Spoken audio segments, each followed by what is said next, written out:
to be willing to volunteer with your time and your talent, and yes, indeed, your treasure, to make the contributions that are necessary to help us fund this kind of operation, to connect with the voters of Denver and with the voters of Colorado, to be able to outline why the Republican Party and our candidates have a better vision, not only for America, but for our state here in Colorado.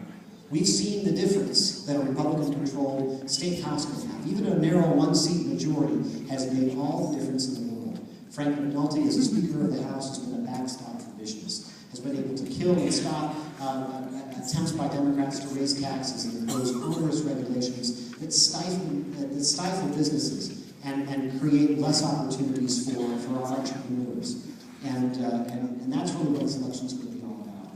I'm so grateful for your willingness to take some time out of your busy schedules, to take a time away from family or from church or work or other responsibilities, to demonstrate your commitment to the Republican Party by being here tonight, by being a part of the solution to help turn the country around.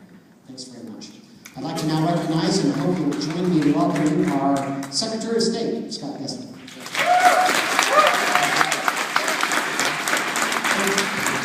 Thanks so much, Ryan. Let's give a hand to Ryan Paul being a great state party chair.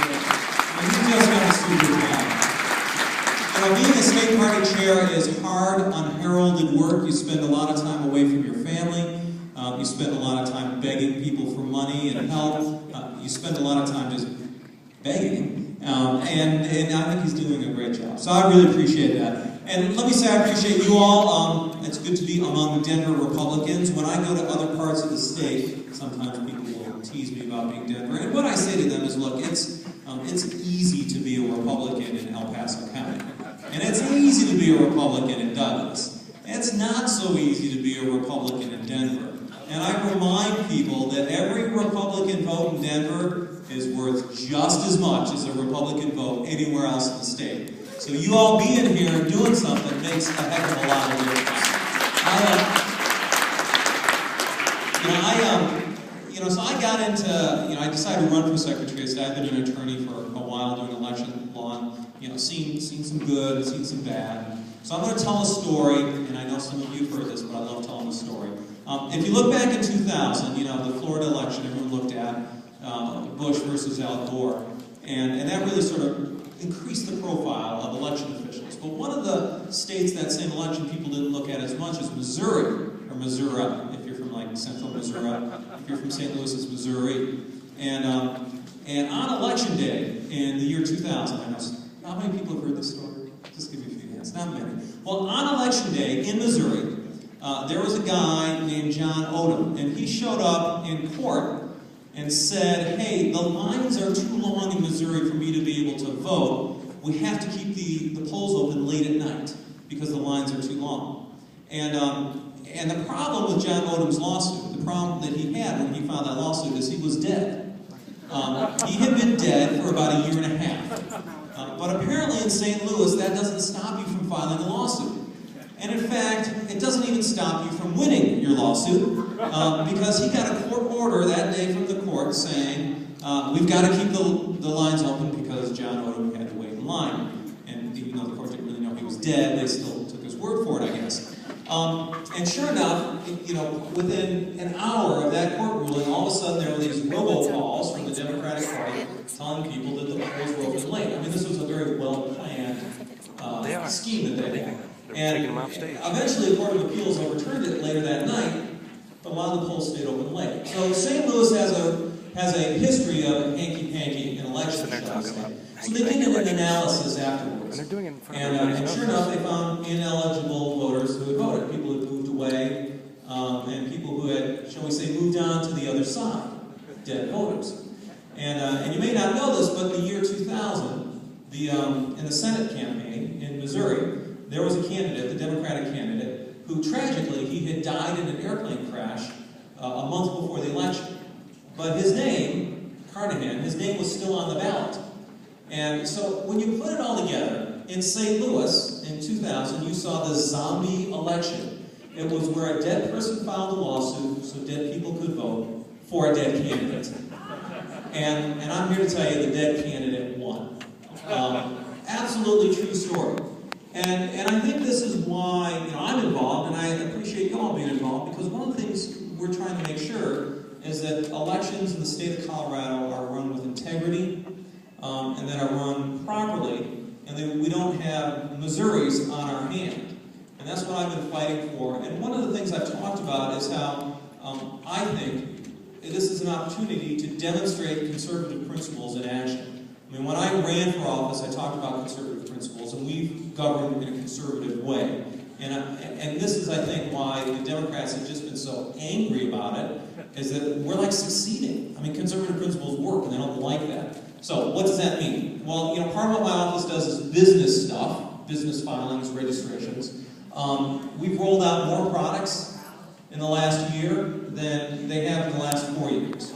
You know, we're going to have the most sophisticated online filing system for liens, out of foreign businesses. And when I say foreign businesses, I mean like those foreigners in Kansas and Wyoming. So the chair of the teller committee is wandering around over there, or one of the members of the teller committee, and the other one's at the mic, and the ballots walked out with the chair and Pauline over to the stairs, and that's where they're counting them over there, right around the corner if you go on down here to the left. Our services are better on the business side. I don't know. And then we're looking Pauline at was things like giving me a lot of photo gruff. ID for voting. I don't think she would because stop we it, don't though. have that in Colorado, Definitely. and we need it. But why even appoint those people if they're just going to walk around? You know, I was told that that's sort of why we get photo ID here today. I'm going to go ahead and give them a piece of But we do need photo ID statewide. And let me tell you something. There are non-citizens on our voting rolls. And I'm working to make sure that we get them off because our election should be open to U.S. citizens only. We're going to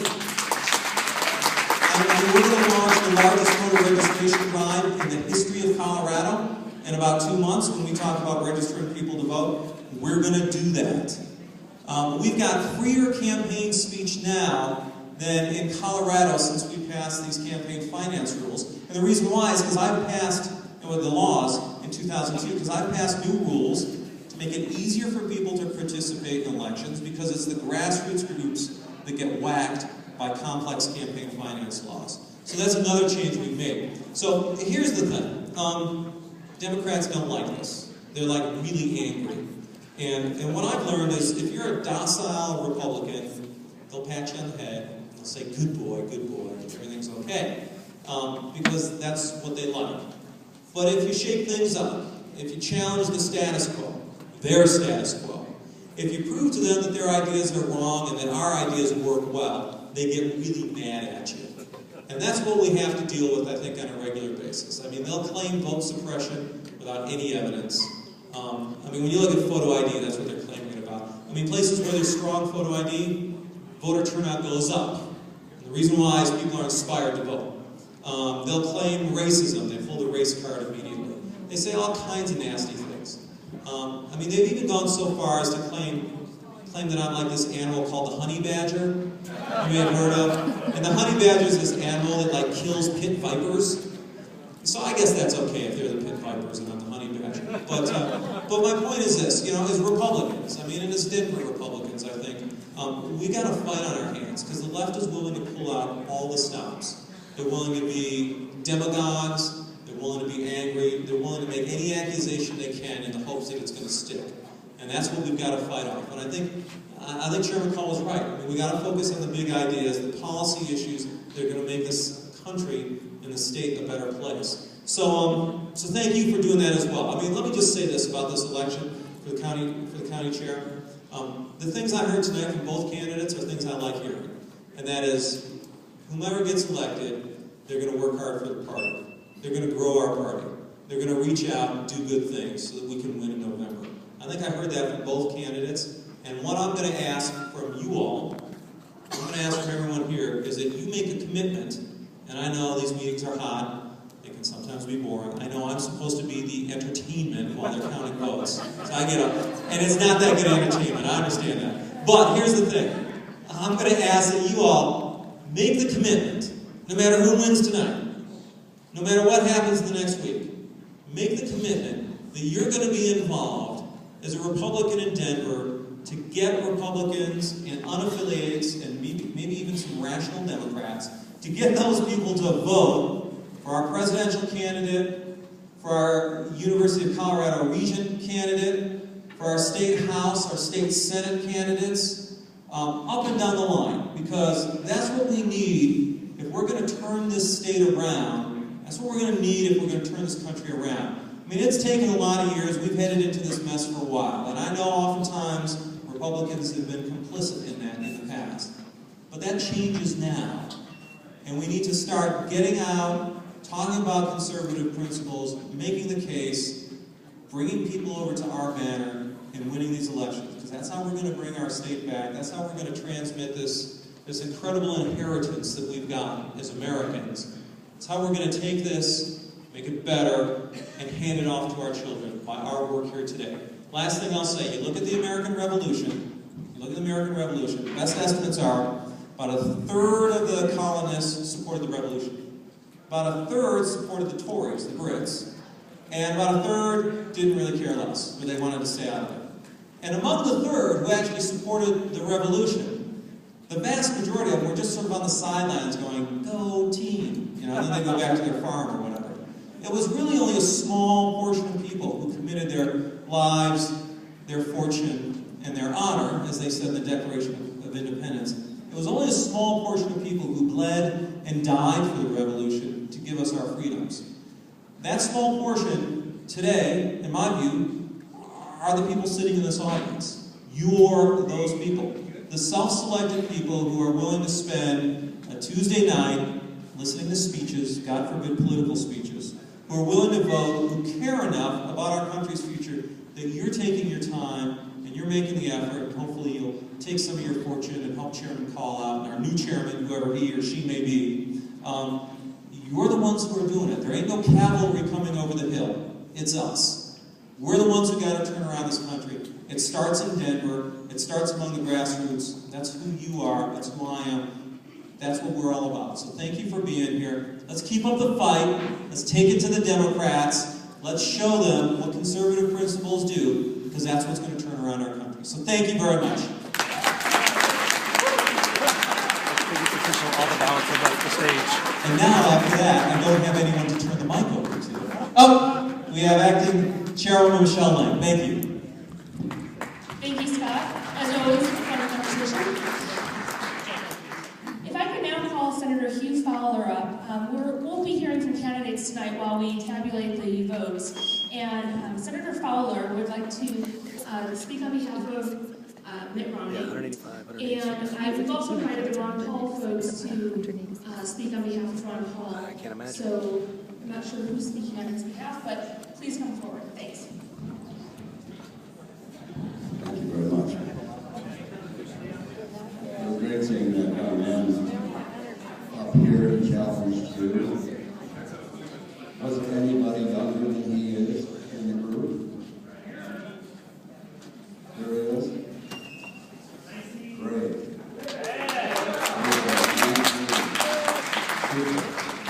I don't think there's anybody going to challenge me for being the oldest. As I said at our last caucus,